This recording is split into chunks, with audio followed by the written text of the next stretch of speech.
You're always laughing at me for something stupid. I don't know what did I do now? Nothing. Just We got a really happy. good show tonight. Absolutely. Let's do it. You want to do it? Let's do it. Oh, look at you getting all fancy schmancy. Let's do it. All right. Goodbye.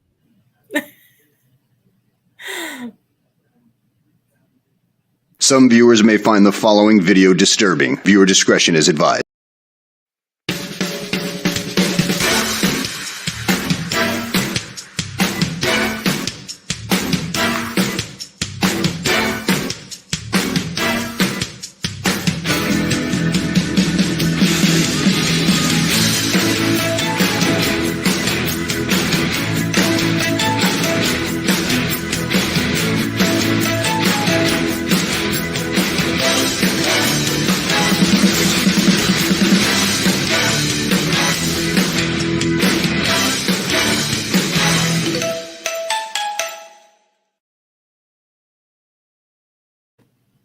Good evening, everyone. It's Tuesday night, and we asked that question, Amelia. What's the buzz? That's exactly what we do every Tuesday and Thursday. What's the buzz?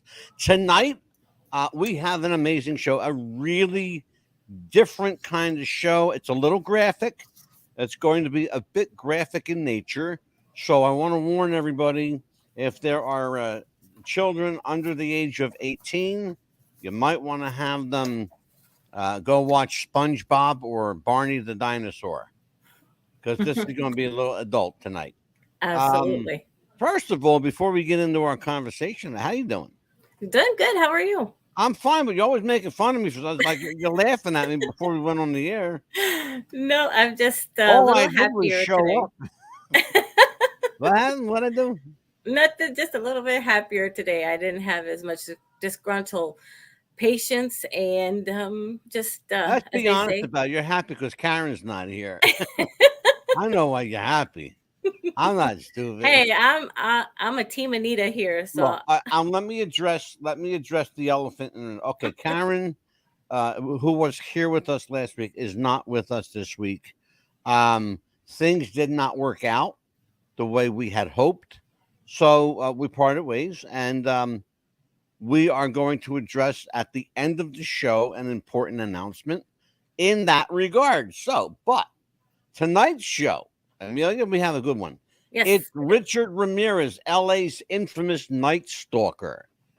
People remember, if you remember, the 1980s was a really, really turbulent time, particularly from around 1983, 84 till almost 87. almost 1990. Mm-hmm. And the guy causing so much havoc, tearing up the Southern California, basically had everyone on edge. His name was Richard Ramirez.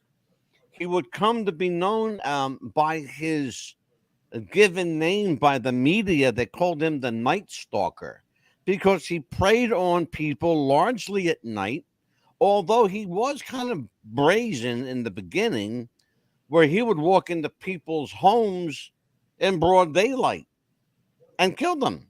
Absolutely scary. Yeah, it's a very an interesting guy. He really was. He's passed now. We're going to talk about that later too. But he was an interesting guy because he was a good-looking guy. He was a smart guy. But somewhere along the way, things went wrong for him. And we actually may hear Richard Ramirez explain via video clip how he turned out the way he did. So, Amelia, talk to me about what you know about Ricardo Leyva Ramirez. Yes.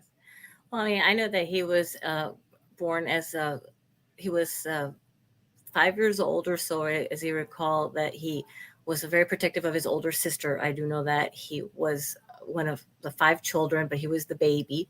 So you would think that he would be, well protected by his brothers, but actually nobody really looked out for him at all. He was pretty much a loner. He was the one that was the protective of everything, and he kind of watched everybody, and he was more frightened of his father than anybody else. and he pretty much raised himself, actually.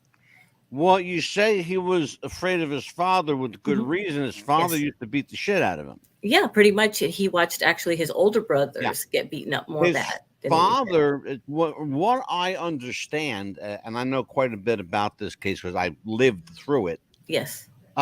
Richard Ramirez, as you said, was protective of his siblings. Yes. But Very. when it came to, protecting the other way, watching out for him, Mhm. there was none to be found. He was on his Nobody. own, as you said. Absolutely, he His was by himself. father, however, beat all of his children. Yes. And the mother evidently was, and I hate to stereotype people, and Amelia is Hispanic, so Yes. she knows where I'm going with this. Often in Hispanic culture, the father rules the family with an iron fist, Absolutely. and the mother is really doesn't say much, No. doesn't have the ability to say The much. authority. You Yeah, can because say it. she gets backhanded too once in a while. Absolutely. Now, the case, and again, I'm not stereotyping people, and as I said, No, Amelia you're is, correct. yeah, Yes. You're Amelia is 100%. Hispanic, so I just want to make sure that we're on the same page here with Yes. everybody. I want people to know I'm not picking on a particular No, race. I have stories to tell you about that in my Yeah, well, culture. we're going to talk Yes. about that tonight too. Yes. It's important. It ties into Ramirez in a lot of ways because the child abuse element was very visible. Yes. The dominant father was Mhm. very visible. Mhm. What was also really present in the family was a father who drank a lot, A lot. who abused substances a lot. A guy who just, I mean, you could go, Mr. Ramirez. I'm not, Amelia, what was his name? The father. Remind Joseph me. Julian Ramirez. Yes, Julian Ramirez. Yes, thank you. That was the brother. I'm sorry, Julian. Right. And so what happened was because of these contributing factors, it caused Mr. Ramirez to be pretty much what Richard turned into.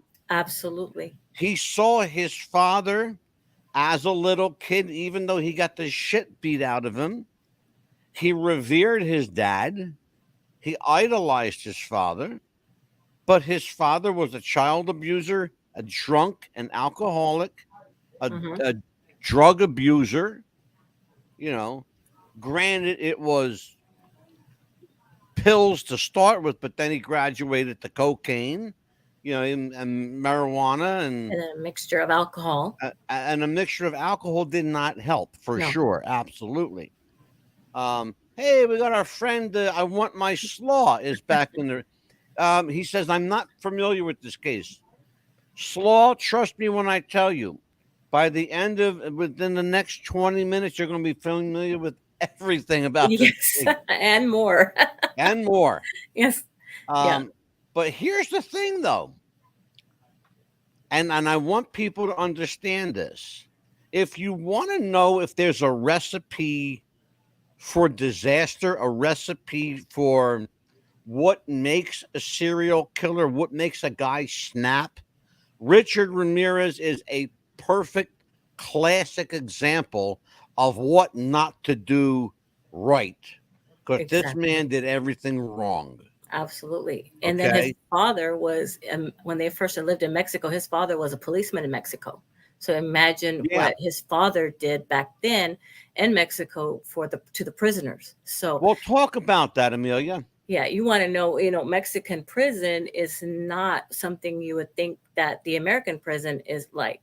They torture you, they beat you, they hit you with everything they want to hit you with. They torture you with no food. And of course, they will put you in a cell with your own feces. They will not feed you for days. They'll put you somewhere where it's hot, and they will put you in there for as long as they feel like. If it's a day, they'll put you in for 3 days. They don't care.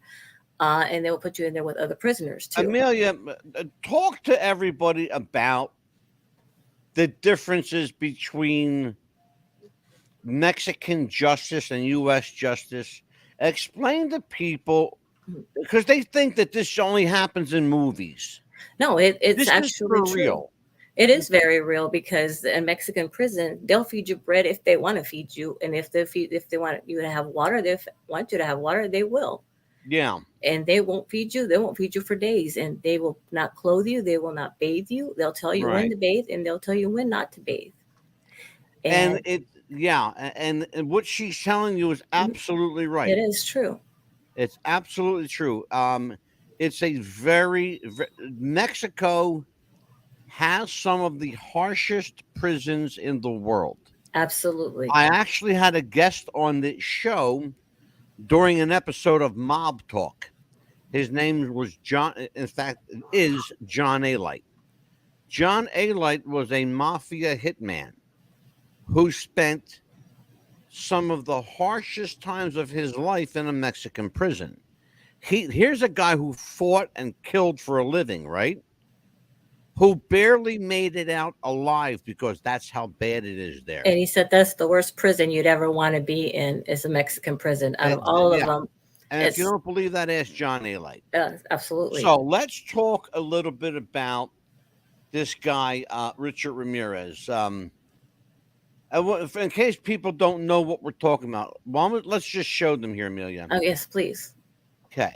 You are looking at a headline in LA. It says, "It's me." The headline says, "It's me," the LA Herald. Yes. That's Richard Ramirez on the front page, being led away by Detective Salerno. Jack Salerno, I believe, was his name. It was nicknamed as the Night Stalker. Yeah. He's the one who get the author of this book. An interesting book, too. It's an interesting book. It's called The Night Stalker, Richard Ramirez, Satan's Serial Killers. It's a really interesting book in that this crime took place between 83 and around 1990s, right? This book Yes. is still available. Oh, absolutely. You can still get this book. If you want to, if there's a recipe to be a serial killer, it's in this book. And Richard Ramirez, that famous photo, Richard Ramirez holding up the satanic pentagram in his hand. You could see it in the palm of his hand, Yeah. Amelia. Oh, absolutely. The left side of his hand. Pentagram. He called himself a devout Satanist. Yes. Um, And he was also, you could tell in his eyes how evil he looked. He just it was no smile. That's not even a happy smile. That's a wicked smile. Like, look at me. God, I'm here. I could take you anywhere I want. And I will have your soul kind of look. Is what he That's did. exactly, He was a soul taker for sure. Mm-hmm. He was a tall, good-looking guy. I mean, you're looking at him. Mm-hmm. He's a tall, good-looking guy. They say he was very charming. Very charming. There's also something else that we see. He was very, very smart. Very smart. And that's a recipe for disaster in the hands of a guy like Richard Ramirez, who would have no problem using that evil wickedness for his own good. These are his mugshots. The photo that, imagine this. The photo I want you to see, it just came up now, is Richard Ramirez in jail with his bride. He married a woman in jail. Can you believe that? And they let him, which was surprised the shit out of me. But they let him have, you can't make this up. I know it. I just cannot believe that somebody would actually marry him. I know that she sent him like 75 letters within the few years that he was in jail. She was a Richard Ramirez groupie. Mm-hmm. She was a fan. Yeah. First of all, you got to be out of your mind to be a fan of this guy anyway. That's number Yeah, one. exactly. Number two, she paid her way to the prison, paid for everything. They gave her permission to come in and get married, and she went through with it. I can't believe it. I cannot believe it. I can't believe that. I thought to myself, woman, you're not that ugly. You can't be that desperate. I mean, she's kind of a cute lady. Yeah, she gave up a good job. She was a editor for Tiger Beat magazine, I believe. Yeah, yes, a teen magazine, by the way. Mhm. Tiger Beat magazine was the teeny bopper magazine back Yes, in the day. Back in the day. This photo is one of the last photos ever taken of Richard Ramirez. He died shortly thereafter not from a prison disease, but he actually had Lymphoma of some sort. lymphoma. Mhm. Yeah, a cancer. He had cancer. And that would end up being one of the last pictures of Ramirez. Oop, there we go. Yeah, I think he was 53 years old when he passed away. He was, you know what? I don't think he was that old. He might have been. Mhm. I don't think he was that old. I thought he might have been 59 or 60. Close to that age, right? Yeah, You may be right. I don't know. Because I think that he was on death row, but that disease took him before. And his father, I mean, what got me was his father saying, well, I know that he should pay for his crimes that he committed. Yes, I understand for the robbery, but I can't believe that the media made him a monster. Well, excuse me, sir, but your son was a monster. Hello. Well, you know what? You just perfectly tied into the comment we just got. Hello. Our friend Slaw says his mugshot looks like a male model. He was a good-looking guy. He was a tall, good-looking guy. Mm-hmm. I can see why people would never expect him as a mass murderer. Yes. Absolutely spot on. Yes. Slaw says, I have a Brazilian friend who told me that there's absolutely no such thing as a police brutality in Brazil. Is that the same case in Mexico? No. There is rampant police brutality in Mexico. Yeah, they don't care about you in Mexico. Brazil, on the other hand, while they do not have police brutality law, they have no oversight in prison. The Mexican and Brazilian prisons are among the worst on planet Earth. Yes. Bar none. Yes. And I can bring example after example of that to you, oh brother, can I? Interesting thing is that Ramirez spent very, very little time in the Mexican prison system. Correct. In fact, he spent very little time in jail, period. He eluded, imagine this. It's hard to wrap your head around. Mm-hmm. Imagine being free to go about and kill at will. Oh, yeah.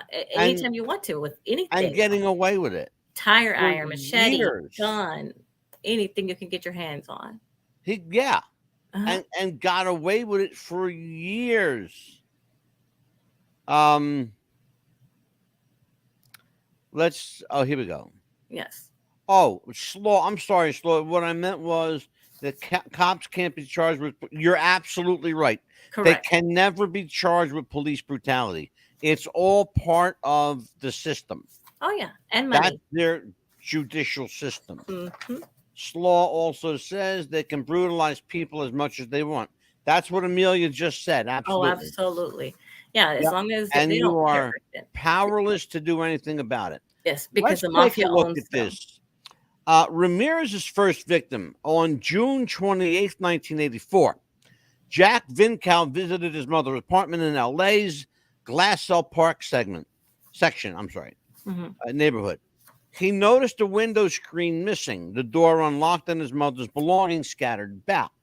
He found his 79-year-old mother's body inside. Jenny Vincal's throat had been slashed, and she'd been stabbed repeatedly. This would be Richard Ramirez's his very first of many victims. You might ask yourself. Actually, there was somebody before that. Well, they're saying that this was his first, and I know what you're talking about. We're going to talk about that in a minute. Yeah. But in the official record. Mm-hmm. This is the first one. Yeah. Here is the tie into Thursday. If we assume that this was his first, and I have no reason not to believe that. Of course, yes. Okay. If this is his first victim, you have to ask yourself this question. Why this person? Why this neighborhood? How did he get in? What motive did he use to lure in? Did he walk in? Was he invited? My sense is that this woman invited him in because, as Slaw and us, and we just said, he was a tall, good-looking guy, A sweet talker, very sweet talker, very charming, looking for odd and jobs to very. support And his let's not habit. lose. Well, let's not lose the most important aspect. Mm-hmm. Very smart. He knew what to do. He knew what to say. He knew how to get in. Yes. And I believe he walked right in her front door at her invite. Yes. I believe that. Mm-hmm. Because The, he had the a sweet. police at the time, you know from reading the case file, the police at the time did not believe that to be the case. They thought he broke in with one problem. The only thing broken was a screen. That was it. That was it. There was no other forced entry. The door was wide open. The door was wide open. Yeah, He broke exactly. a screen. He didn't bust the door down. No. He didn't make any noise. Evidently, he didn't make any noise. And if he did, poor Mrs. Vincal couldn't hear him. No. You know?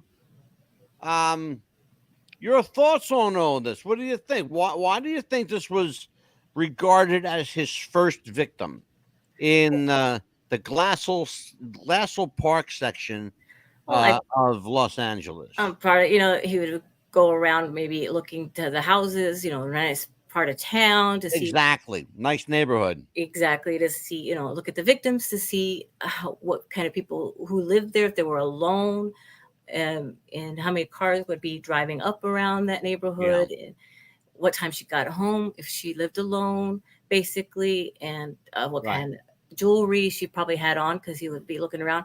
Oh, ma'am, I noticed that you probably need some work done. I can help you. I'm a handyman, kind of sweet talking. I could do it for a little bit of money to support his drug habit, basically, because he had a really, really bad drug habit. Interesting. Mm-hmm. This is his first official kill. Yes. Tell everybody about what's regarded as his actual first kill. On April 10th in 1984, he was walking around. He was about real young, about 12 years old, and this little Chinese little girl and his brother were walking around the neighborhood, and they had been missing a dollar bill. And he said, "Oh, you know what? I'll come and help you. I'll come and help you." So he took the little girl into a basement, and then the graphic part is he raped her, had his way with her, stabbed her to death, and hung her up on a pole. Well,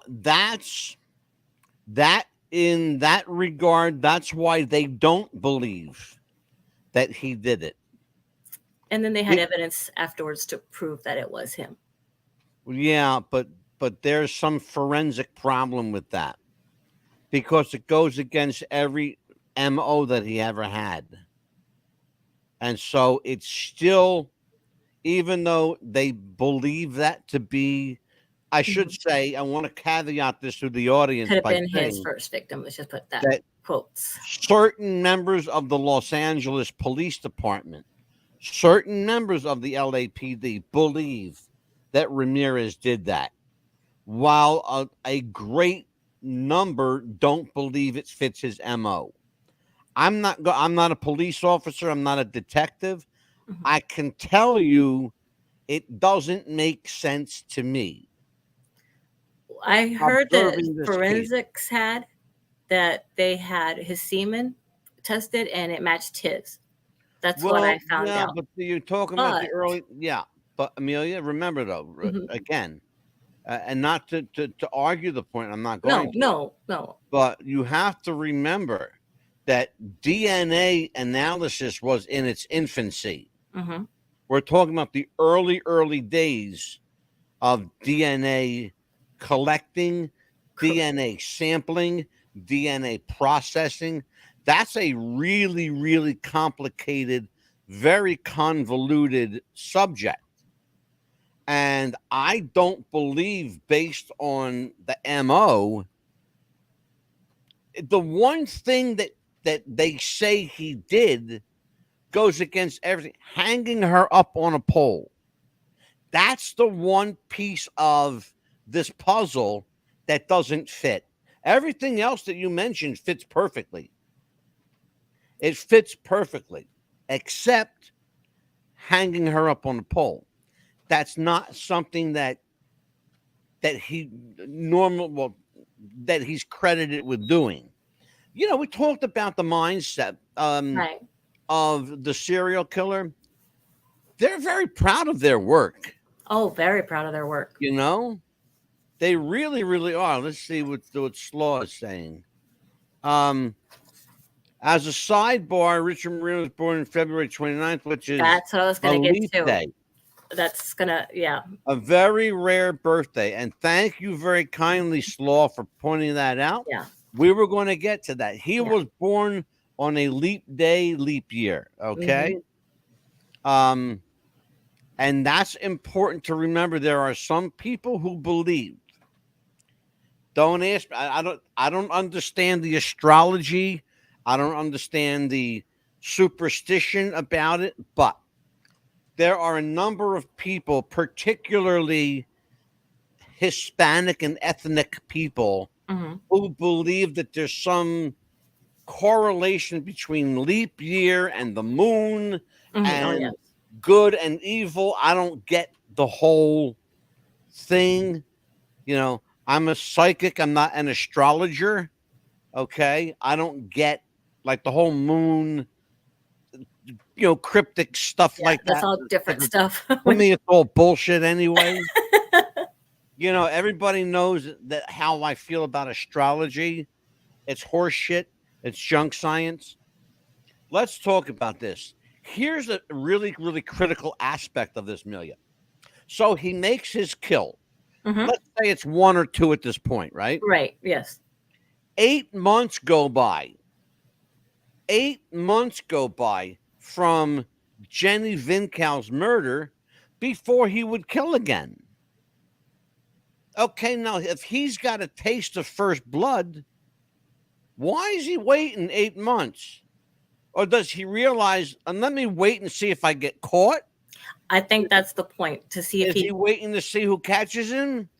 And that's probably what you and I are both on the same page. I think so, because he wants to see if he gets away with it, or if he gets publicized in the news or the newspaper, to see, hey, am I going to be famous now? Am I going to be noticed?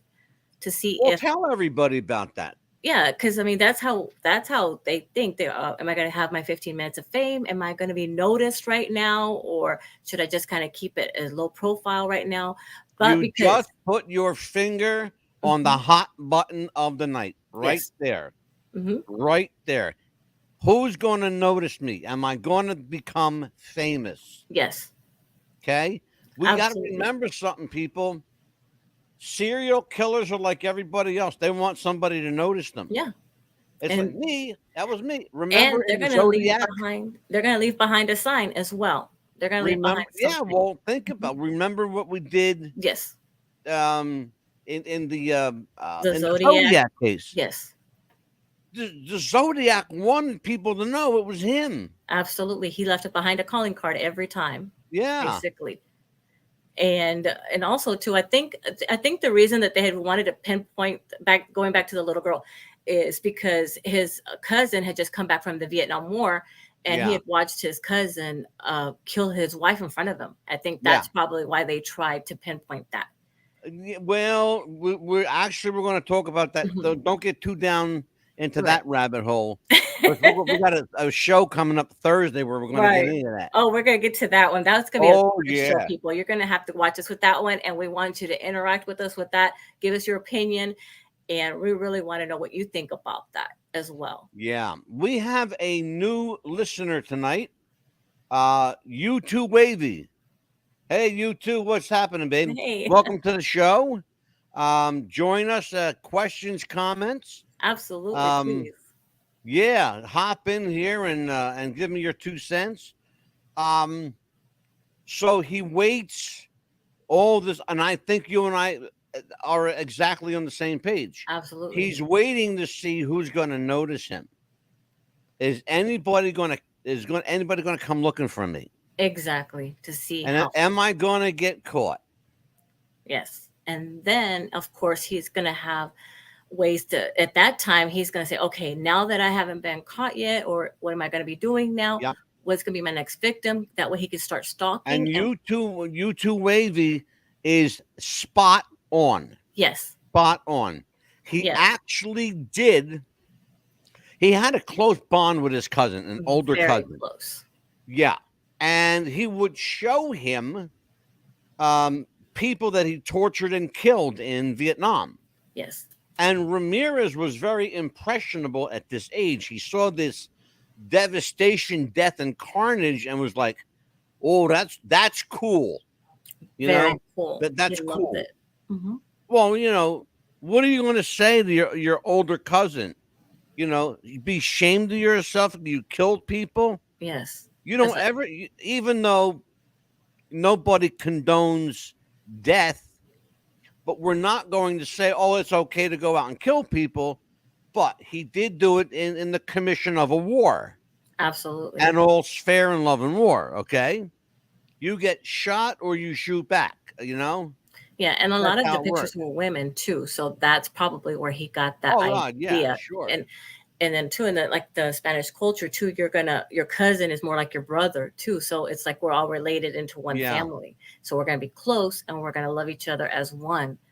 And if if your cousin says, "Oh, come on, let's go here," yeah, you're gonna follow your cousin. It's not like, "Oh no, I'm not gonna do that." And then you're gonna be okay. Well, fine, you stay over there, and then your cousin's gonna start. Police released the name and photo to the media. By the next morning, Richard Ramirez was on the front page of the LA Herald Examiner. That's the largest newspaper in Los Angeles. Yes. Ramirez walked into a liquor store, and here's where everything went downhill. Downhill. Big time. He walks into a liquor store. He's got a couple of bucks in his hand. He goes in. He wants to buy a bottle of whiskey, something to drink. Mm-hmm. Right? He goes in. He sees he's looking at his face. His actual face, people. Page of the newspaper. Front and center. The guy behind the counter goes like this. Right? Yes. His bug's eyes. He goes, huh? He's like, what? That's you. That's you. He sees this, and Ramirez runs out like a chicken shit that he is. He runs out of the store. The guy behind the counter runs out after him. Off the counter and says, holds up the paper and says, "That's him. That's him, everyone. That's him. The Night Stalker. Get that son of a bitch. Yes. Fuck him up. Get him." Mm-hmm. Right? Yep. So they go after him. So, here we go. Yes. And Wavy, thank you for joining us. He didn't have a good relationship with. No, we established that. Wavy, we established the fact that his parents, his father particularly, beat the shit out of him on a regular basis. In fact, the father beat up all the kids. He was a machismo, I guess they call that, right? Yeah. Machismo. You never show weakness. Oh no. You're the head of the household. You got to be, macho. The dad had to be the dominant of the whole family, and the wife had to be like the underneath. And if she couldn't get involved, if the dad started spanking the children, which now is called child abuse. But so as soon as Ramirez, I was just telling you about this. Mm-hmm. As soon as Ramirez starts running, people recognize him. Oh on yes. the paper. He was subdued by a large crowd of onlookers. They held him there for the cops. They did. Now, you got to remember something. There's no cell phones. None. At this time.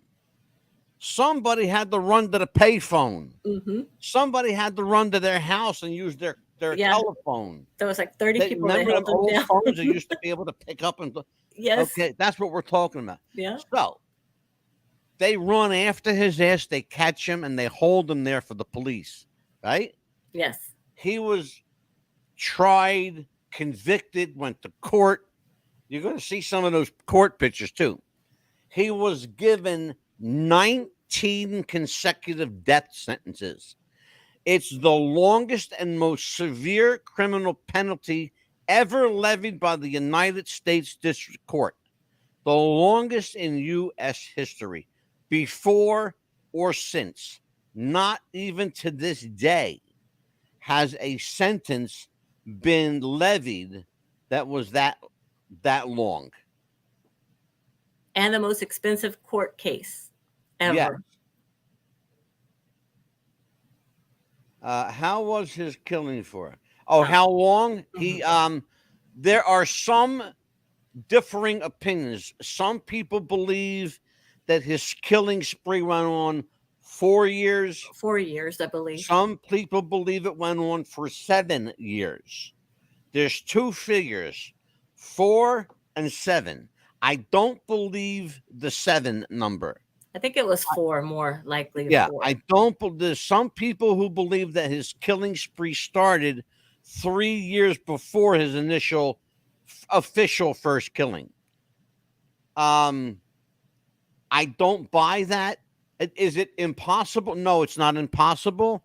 I just don't buy it because the timeline doesn't mesh up. It doesn't match. He would have been too young before that. He would have been 10 or 11 years old. He was a teenager when he started this stuff. Okay? And Yeah, people at least need 12, to understand that he was only in his 20s when he was convicted and tried. He was made, what was he, 22, 23? 22, I think it was, when he was 22. caught. We're talking about, I want you to look at this picture again. I'm going to show you something. I think it was at least 22 right there. He just turned 22. I want you to look at this kid's face. Yeah. Okay? He's 22 years old in that picture. He's an old looking 22. He's a very worn looking 22. Very. He's a 22-year-old who looks like he's lived a very long time at this point. Yeah, having parents like he did, where it puts a lot of age on you. And when he blamed his parents or his dad for that, I think that's just an excuse that he gave, because your parents raised him. You do what you do because you wanted to do that. It wasn't his dad that made him do that. I don't believe that for a second. Leyva says, I thought he was more like 20, more like 30. I'm sorry.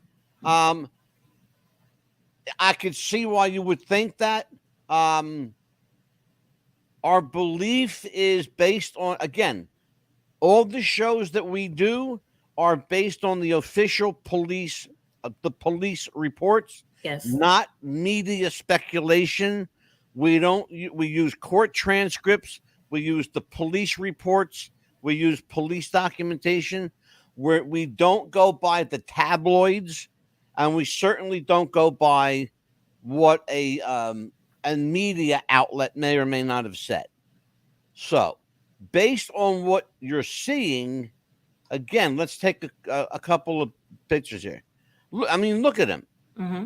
You know, he's a kid here. Very much a kid. He's a tall, good-looking kid. Look at his ears, though. He had these ears that stuck out really far. That's one of the reasons he grew his hair long. He was very subconscious of his hair. Yeah, a lot of people are, especially with the Mexican kind of thing, that with the wavy hair especially. Yeah. So it had a lot to do with that as well.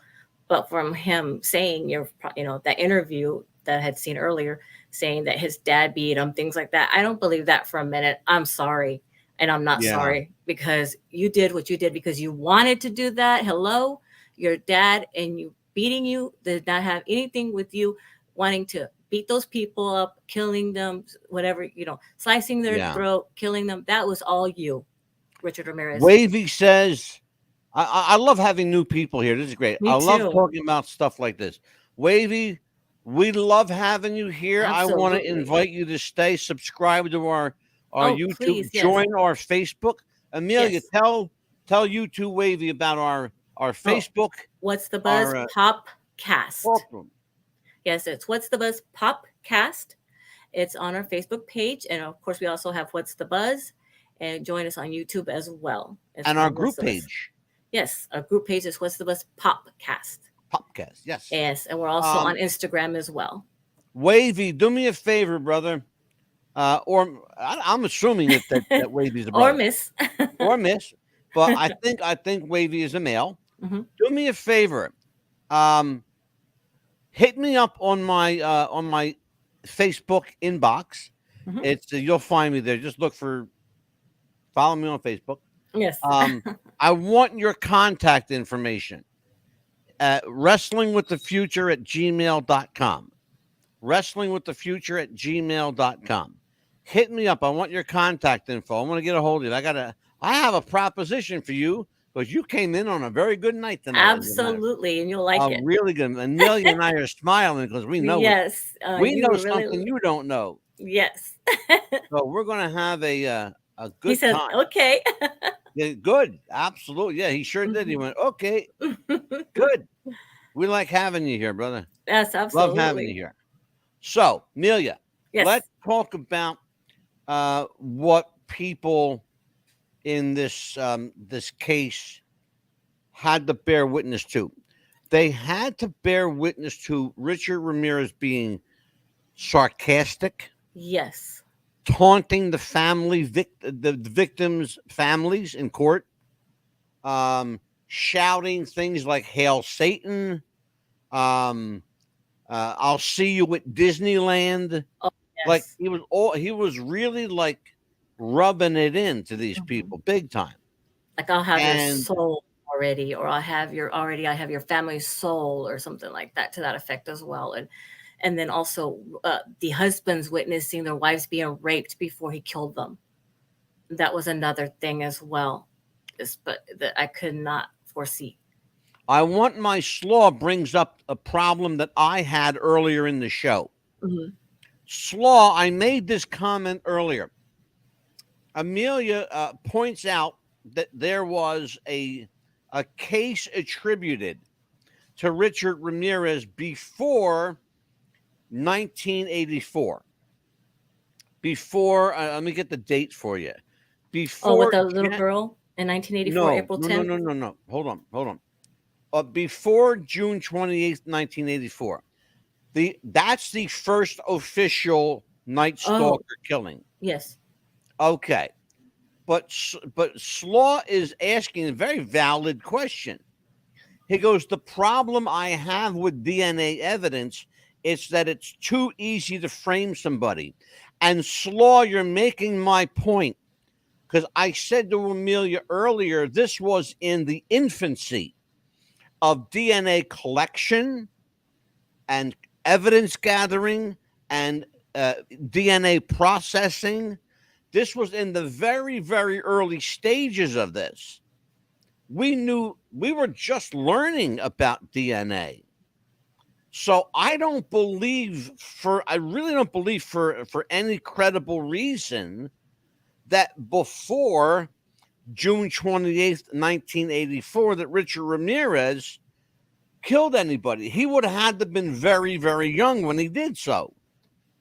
Yeah, they said he was a really young teenager when that happened. Yeah, because we're talking about a guy now who's like 16, 17. Mm-hmm. And he's doing a lot of killings for the next couple of years.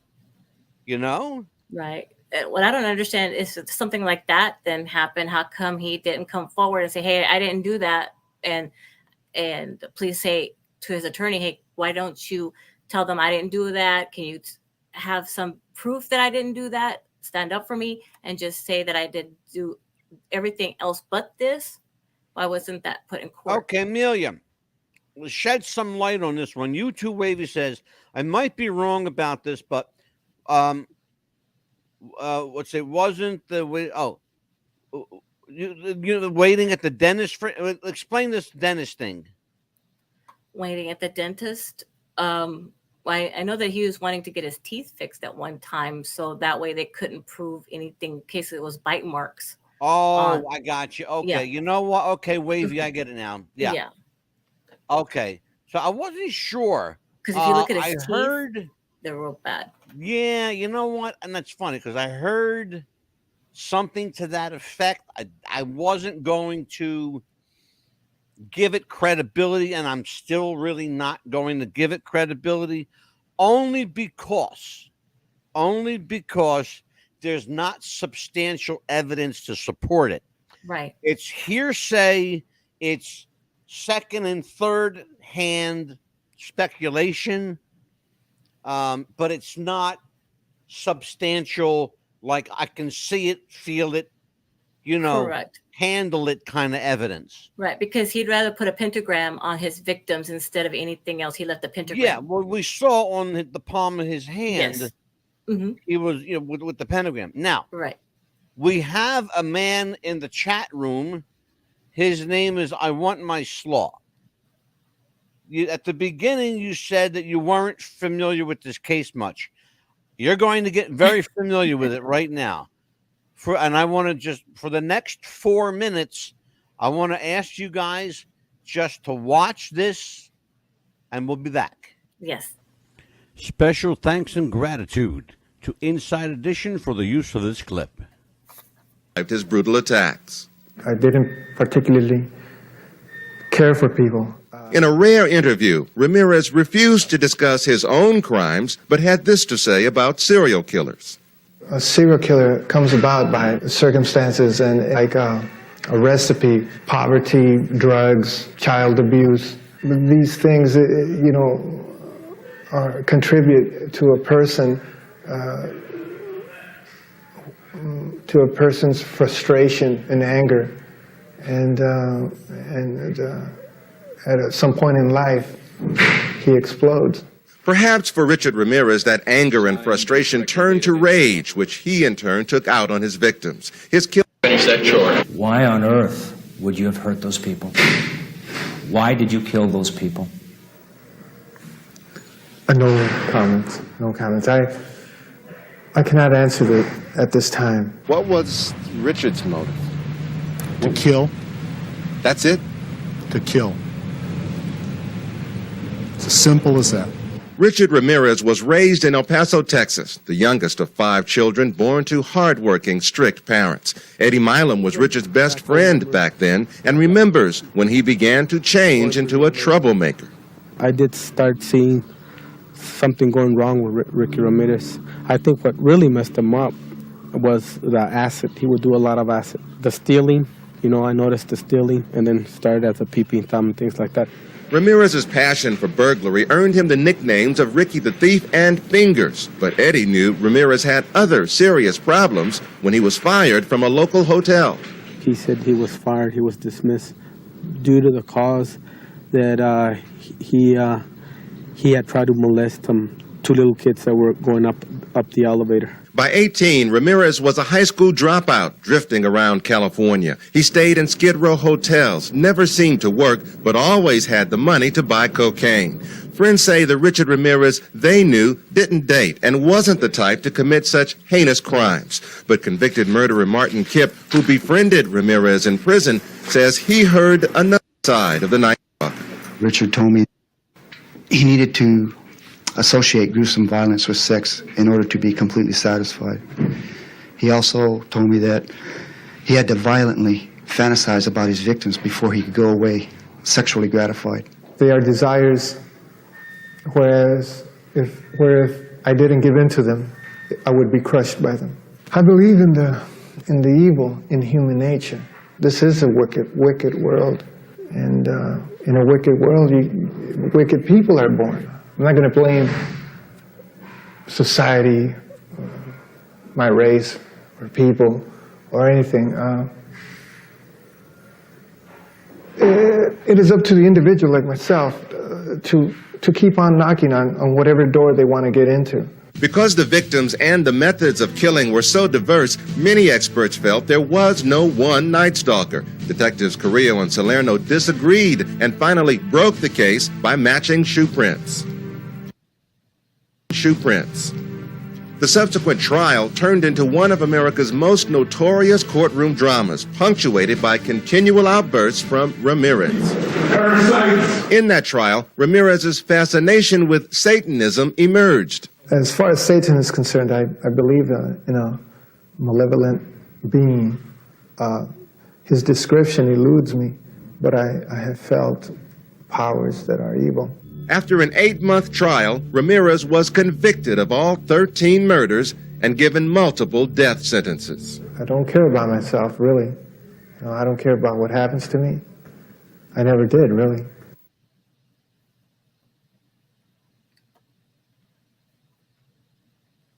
That's Richard Ramirez. He was a mere 53 years old at the time of his passing. He did die in jail, but he did not live out his sentence. Well, perhaps maybe he did. Yes. But he died in jail. The lymphoma took him instead of the death. Well, that was a death penalty, might as well say. Hey, Amelia, I want my slaw. Says, I can't imagine being the best friend of a serial killer. I would have survivor's guilt and maybe questioning my own stability. All right. You know what, Slaw? Let me invite you and you two Wavy to join us on Thursday night. We will have with us our special guest, Dr. Anthony Tobiah. He is the Associate Professor of Psychiatry at Rutgers University School of Medicine here in New Jersey. He will bring with him an associate who specializes in forensic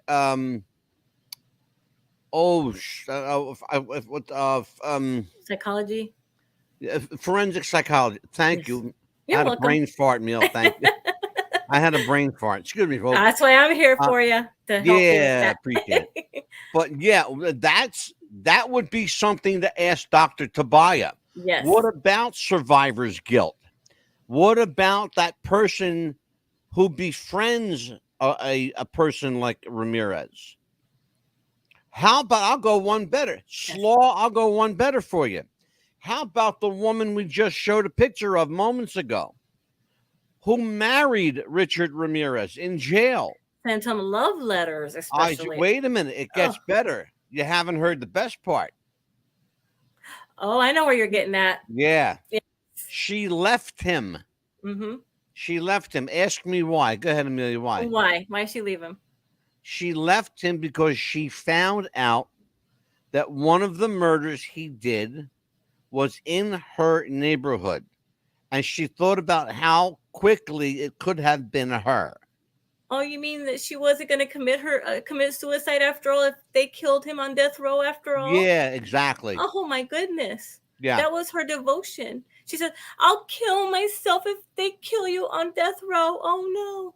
That's what she said. Yeah, I know what she said. There's a video of her saying it. Yeah, I'm so sad. I will kill myself if they kill you on death row. Oh, no. That's what she said. I'm rather enjoying your acting. Go ahead. That's what she said. She goes, I won't know what to do without you. Oh, no. That's what she said. Oh, my God. That's what she said. Here's the thing, though. For real. It's crazy. I'm not kidding, folks. That's how she was, with tears in her eyes. And I'm not going to cry for this man, because let me tell you something. When you are beaten like that by your father or whatever, that's just an excuse, because I come from a Hispanic background. I'm going to tell you right now, a grandparent on one of the sides of the family was like that. And one of the siblings was like that as well. And he didn't go around killing people, but of course he did end up a wife beater. But, things change. He's a lot better now. And he did not go around killing people. Of course, it has strict family. All of the children were raised right. They raised their children right. Talk about how that how that behavior runs down, particularly in Hispanic families, how it runs down the line of succession and why it's so pervasive. Well, the thing is that from I understand, the parents of this sibling were never like that. They were loving parents. I don't know how this person became this way, but I know that alcohol had a lot to do with that. And the person he married, of course, took a lot of the beating. This person was a womanizer, of course, and left for days and left this person to raise the children. And of course, she was alone all the time. And when he got back, he would beat up the children, and of course, beat her up as well. And the children were there left to help her around the house. And then, of course, they had to quit school to help her around the house as well to get jobs. Back then, you would start working early, even in the fields. Yeah. Or old enough, you start working in the dry cleaners or lawn, even in the hospitals, wherever you could get jobs back then. Mm-hmm. And then one of the siblings became a wife beater, and he never ended up killing spree like Ramirez did. So that's a lie, Ramirez. Hello. So you're not going to end up being that way. So all you did was a lie. That was your pleasure. So you have to take that back. But you can't because you're dead. Okay. So don't be putting that in people's mouths. Yeah. Yeah. Well. Period. So that's my soapbox. Well, there you go. Okay. So not Hispanic people. Yeah, they were like that. They might still be like that. But you know what? You did it because you wanted to do it. So don't be blaming your little beatings, okay? Well, Period. let's talk about that. That would be something to talk to Dr. Tobiah about. Exactly. Can you make an argument for a viable legal argument for the way you were raised having affected you psychologically, that, in other words, like the devil made me do it kind of thing? I would say no, because you did it because you wanted to do it. It's because you really wanted to do it, not because you were raised that way. Because, if I was spanked a lot as a child, it's because I did something wrong. If my sister did something wrong, of course she was spanked as she was a child. We grew up two different ways. You don't see me killing people. Yeah. You don't see my sister being that way. Something that Wavy brings up a point here. He says the 70s and 80s were scary. Brother, you have no idea the drugs that were used back then. Wavy, how old are you, Wavy? I want to get some perspective here. How old are you? I was born in the 70s, and I was barely old enough to remember the drugs, but I did remember hearing of the drugs that were used back then. He goes, I'm glad I wasn't born around that time. He's probably a 90s or 2000 baby. That's funny, because here's the thing. It was a scary time. Mm-hmm. 19. Mm-hmm. He's 19. Oh, wow. Wow, man, you're a baby. Yeah. I got shoes older than you. Jesus. I got blouses older than him in there. Yeah, well, let me tell Wavy a little. I'm going to give Wavy a little history. In the 1970s, you had the sexual revolution, free sex, take what you want when you want it, take what you need when you need it. It was all about me and my indulgent self. Okay, great music. Screwed up people. Dysfunction was the word of the day. Is it flower child people? Well, wait. You had the Son of Sam killings. Mm-hmm. You had the Manson family being tried. You had people like Squeaky Fromm shooting at President Ford. She took a shot at him, missed, thank goodness, because she was a lousy fucking shot. And Gerald Ford, God rest his soul, couldn't stand up long enough. He kept falling down. But in the 80s, you had a different kind of crazy. Oh, God, yes. A way different kind of crazy. The Punk 80s. rock music. Yeah. Tell everybody about me, yeah. Yeah, so we had like the Madonnas. You could do whatever you want. And that's when I started the revolution, like like a version, and I was like, what is that? And I was still kind of young enough to, and my mom's like, don't listen to that kind of music, like the bustier kind of things. So I was like, why are the people dressing like that? You could wear negligees out. And I was like, isn't that supposed to go underneath and then you wear clothes over that?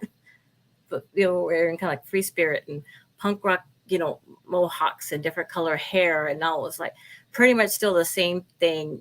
Could go and take what you wanted. It was more of a revolution as well still. And people just wearing makeup, I guess guys wearing makeup at that time too, long hair bands. And I was like, wait a minute, isn't that a guy wearing girls' makeup? I was kind of confused back then. Yeah. So Slaw says, in response to my question, good answer, Slaw. He goes, absolutely not. My stepsister was abused by my ex-stepmom.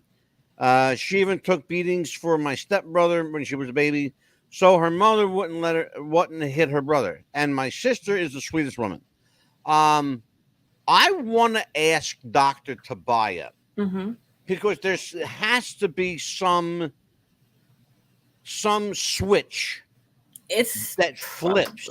There's got to be a switch that flips in the brain, or there's some, serotonin or some kind of a chemical induced reaction. Probably a chemical imbalance, you think? I'm not sure if I want to use the word imbalance. I don't think I want to do that. Too Wavy says, I'm watching Son of Sam. By the way, Wavy, just so you know, that's going to be one of our cases that we're covering, is the Son of Sam. Yes. That's on our list. In fact, it's funny because Jeffrey Dahmer's going to be on there as well. I'm looking right at it right there. Yes. Son of Sam right there. So, yeah, it is going to be on our list. Here's the thing. I'm going to stop you there for just a second. Not that I want to, but I have to. No, go ahead. Because it's important for people to know we're not judging. No, we're not judging at all. That's what I was going to say. At no time did we ever judge Richard Ramirez. No. He did what he did. I'm not making excuses for him, nor is Amelia making excuses for him. We're not saying that he turned out screwed up. We're just giving our opinion. Because, hold on a minute. Because of his family. Well, no, he didn't turn out screwed up because of his family. No. We're offering you an opinion as to what could have happened. We know certain things for a fact. He is charged with 13 murders. 13 murders. He's also charged with beatings and stabbings and rapes where the people did not die. In 2 of those cases, they were able to identify him. That's how the police were able to put a description in the newspaper of what he looked like. Yes. And it was so good that when he saw the newspaper, he ran. Yes. Because he was looking at his face. He was looking at himself in the paper. So they gave really good descriptions. But understand this, and it's really, really important. We do these shows not to remind people of how gory our past was, but how to change the future. That's why we do these shows. We want to make a difference. That's why we're here. We're trying to make a difference in whatever way we can. I do it. By the way, we don't get paid for this. No. We do it because we want to. We do it because I feel I have to. It's my way of giving back. This is like this show, and I'm going to tell you something about me that some of you know. I'm not going to say a lot of you know. Some of you know this. I am a psychic. Most of you know that. I am not a religious person. I am a spiritual person. I don't believe in a lot of things that other people do, but I am a spiritual person. one thing that I do believe in: confessing your sins. And this show, in a lot of ways, is confession for me, because I've confessed things on this show that I've not told anybody. Okay. I've also told the truth on this show. I don't lie to nobody on this show. I come here and I told the truth. And if you don't believe me, I tell you where you can go find the truth. Yes. And I do it every week. If I say something and somebody says, "Oh, that's bullshit," really? Here's where I found it. Go look for yourself. All right. Correct. You I have. tell people every week. Yes. Amelia, do I do it every week? Every week. And I Every even week. told you about a cousin of mine that was, they came into her house and arrested her right then. And we didn't even talk about it on the show. Yeah. Yeah. And it was her husband's drugs, and they arrested her for it. And we didn't even talk about it and before the show. interesting. And I tell everybody about that. I was telling everyone about a case in Texas where, now follow me for a second, Yes. where a drug dealer's wife, listen to what I'm saying, a drug dealer's wife was arrested and sent to prison because she wouldn't give up her husband. I'm going to say that again. She went to jail, not him. She Correct. went to jail because she knew stuff and didn't tell the police. So they locked her up, not him, hoping that it would get him to do something, but it didn't. Nope. They ended up catching him anyway. But did they apologize for arresting this woman? No. No. No, they did not. And she stayed in jail. And she stayed in jail. Yeah. Yeah, absolutely. And it just happened to be a relative of mine. And it happened to be Amelia's cousin. Yep. There you go. And we didn't even talk about it before the show. No. It happened This live. is the kind of stuff that happens, folks. So, yeah, we do this show for a reason. We do it to try to shed some light on what's going on. Yes. You know? And for future generations. We have Mhm. an amazing show coming up on Thursday night. We have a Dr. Anthony Tabaya. He has cordially and graciously agreed to join us Thursday to discuss. The title of the show is going to be Inside the Mind of a Serial Killer, because we've done the last 3 shows about serial killers, except for the Superman show that was about who killed Superman. George, by the way, we got some amazing responses to that show. Really good show. We are going to cover some of the shows that you might be interested in. You two, Wavy, are you still out there? Because I got some info for you. I want you to listen to me. I've got some great shows for you two, Wavy. I've got Who Killed Marilyn Monroe. We're going to do Marilyn Monroe. We're going to do Inside the Charles Manson Family. We're going to do Time Travel, The Mandela Effect, Aliens. We're going to do Who Killed the Lindbergh Baby. Tupac also. Tupac Shakur. Who really killed Tupac? You know? And it wasn't Suge Knight. Okay? I'll tell you that. It wasn't Suge Knight. It was a lot closer to L.A. Okay? He was shot in Las Vegas, but the order came from L.A. And Suge's hands were clean on this one. But trust me, I'm not defending Suge Knight because I don't like the bastard. But he's got a right to do what he wants to do, and God bless him. I just happen to not like him. The Black Dahlia. We actually just did the Black Dahlia. Wavy, honest to God, we did the Black Dahlia. It was the last show we did. What? Thursday. We did the Black Dahlia. We did it.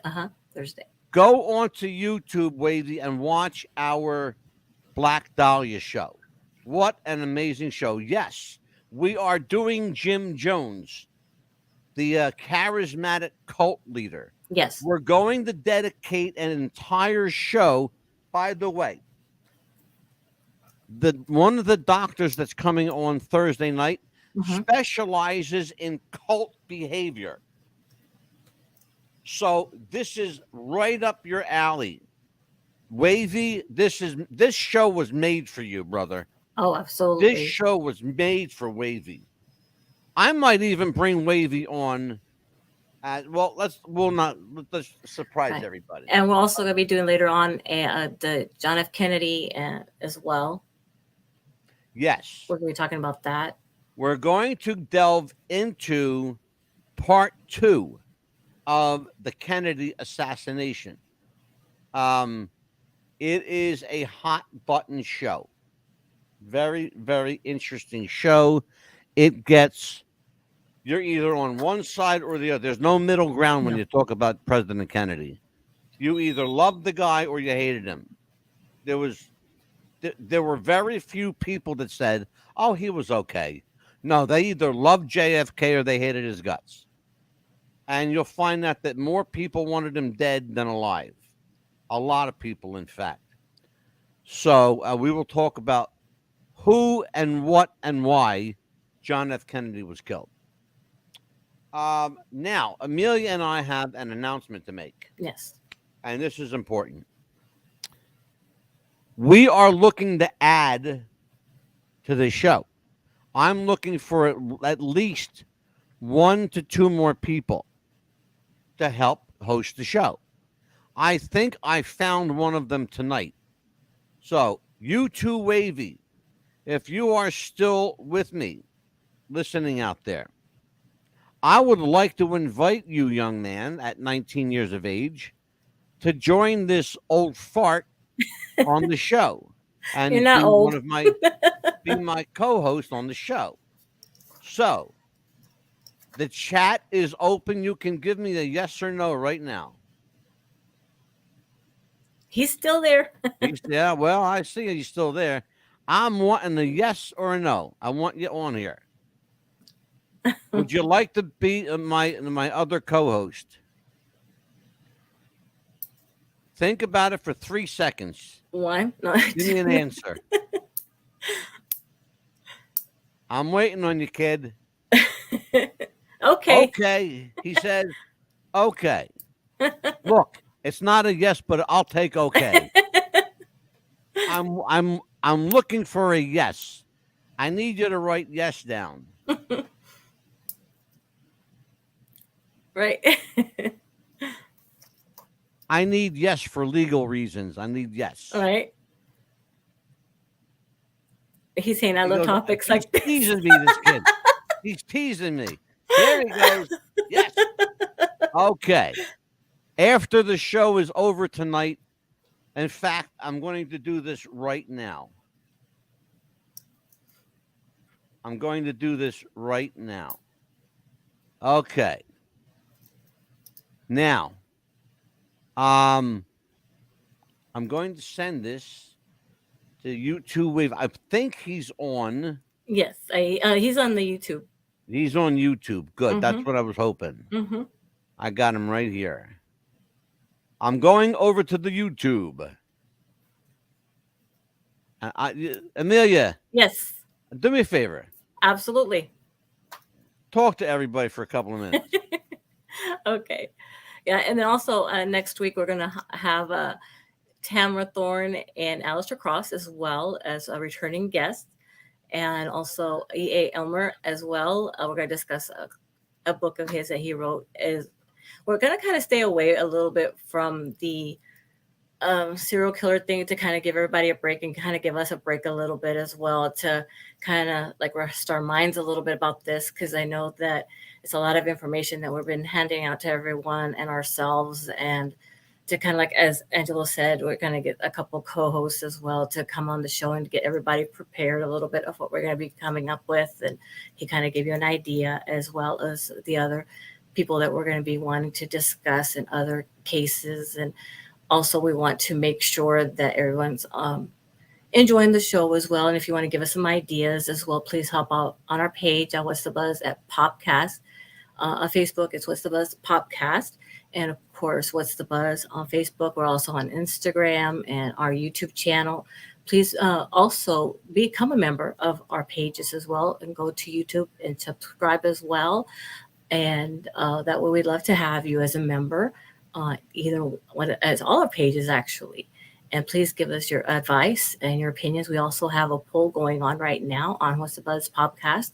We have several different options that you could choose from that we would like for you to decide on what kind of shows you would like to see us have more of. If you don't see anything on there that you would like to see, please let us know, and we'll talk about it within ourselves and see what popular shows that we could probably come up with. And as I mentioned, please be a part of our shows every week. We try to post as much as possible. And like I said, we also have TikTok as well, except if you post something that you want us to see and we don't show it, please, again. Papa is back. Hey, Amelia, someone's asking you a question. My friend Slaw is asking you a question, and you're completely ignoring him. I am How so much sorry. do you research each episode? We research it quite a bit. As Angela told you, I am the paper queen. Yes. Wait a minute, okay? Let me show you what this woman did to me, all right? He decided to do this on his own. I want my slaw. That is his decision. This is mine. You see this stuff here? You can thank the paper queen for this crap, okay? That's what he calls me now. It's the paper queen. I even went out and bought a friggin' printer. Hey, because I have to have paper for my notes. Thanks to you, now I have to keep all my shit together. I'm all reaching in front of my camera. Slaw wants to know, are you also in New Jersey? No, Slaw, she's in Florida, brother.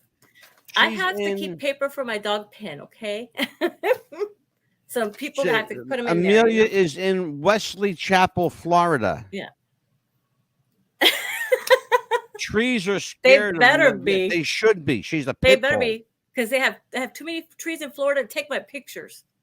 They could get it. You have to get out of my way. You know what? What? I like taking pictures, but the trees are in my way. Have you not seen the trees in Florida? How tall they are? They get in my way of taking the most beautiful pictures. They have the beautiful sunsets here. You're afraid of trees, you know. You got all these papers here. Jeez whiz. Well, you know what? The dog pound needs some trees. You know, I have to put people in my dog pound sometimes that, trash talk me. I'm waiting for you two wavy. I'm waiting for you two wavy over here to click to click the link I sent him. Okay. Yeah, I have to Wavy actually says line we should download an app called Discord. Yeah, I have What to. is that? Put this What on is my Discord? I've never heard of it. It's called Discord? Never heard of it. No, that's a new one on me. Explain what Discord is. Wave. I think he's no longer in the chat. Well, he was here. Well, yeah, he's trying to get into the chat because I sent him a link. Mm-hmm. Oh, he's also wanting to know how tall was Ramirez. I forgot. Was 5'6" something? Oh, Ramirez was 6'2". Yeah. He was 6'2". He was a tall guy. Very slender. It's way talk with other people.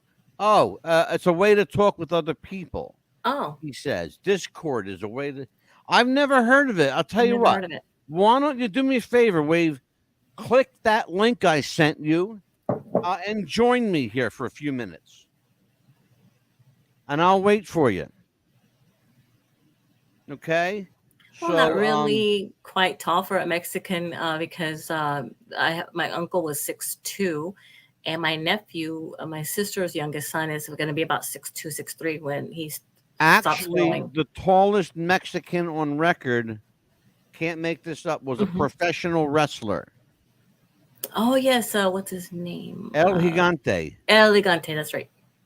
El Gigante was a professional wrestler from Mexico, a legit Mexican that was 7'2". That was one very big Mexican, You can tell how long it's been since I watched wrestling. a very big guy. So I'm waiting for you two Wavy to join us. I sent you a link, brother. I want you to click it and join me here. I'm going to wait for you. And if you don't join me, I'm taking back my offer to join the show. So get your ass in here. So here's the thing. We have September the 6th. We've got two of the best horror authors in the country. Tamara Thorne and Alistair Cross are going to join us. Yes, I was telling everyone about that we're going to have them back as returning guests and talk a little bit more about their books that they have. And basically, they have a little bit of news that they wanted to share about their books. And yeah, we have a couple episodes of The Writer's Room. Yes. Coming up. We've got, tell everybody about the guest on Thursday. E.L. Amer. D.W. Emer. D.W. Emer, excuse me. I just have a lot of information with me today. He's got this book. It's called The Satan Gene. Thank you. Yeah, it's The Satan Gene's a fascinating book. I started reading it and I'm like, oh. Well, listen, you're going to have to read this because there's a lot of stuff in here. Yeah, I was looking through I'm the just pages. telling you now, there's a lot of stuff. And you want to read this thing because it's 87 a great book. chapters.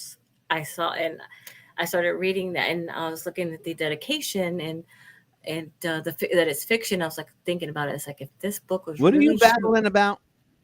I was saying I wasn't babbling. I was telling myself if this was really, really true, this book and what's in it, you just imagine. Well, wait a minute now. You don't know that it's not true. Well, he said it was fiction. That's what he said, but we're going to get to it. We're going to get to it. Not what. Well, no. Mm-hmm. It's historical fiction, but I'm going to ask him point blank: is it based on world events, particular individuals, or was the whole thing bullshit? Right. I want to know. Yes. Because I have an inquiring mind, and I want to know. Yeah. And I know there's one thing in there that you want to, that there's something in there that I'm not going to tell anybody yet, but I know there's something in there that you're going to ask him about. Absolutely. In particular. Okay, Wavy. Hi. All right, brother. I want to see your face. Wait, how do you do it? Hit the video. Yes. It should be on the left side. No, there you go. You're 19 years old? Yeah. Man, you're fascinated by some creepy stuff, huh, kid? Yeah, I've been like a year or two ago, I've been like watching like documentaries about like the Night Stalker, Ted Bundy, and the Son of Sam. Son of Sam's one of our episodes coming up. Yes. Yeah, I've been watching stuff like that. Did you watch our show on the Black Dahlia? No, but I'm going to have to the stream. Like when you said you live streamed it, I was going to. Oh, you'll be fascinated with that one. Oh, bro, let me tell you something. I got some shows here. We did Who Killed John Benet Ramsey? Who Killed Superman? George Reeves. Did the Son of Sam act alone? A lot of people think no.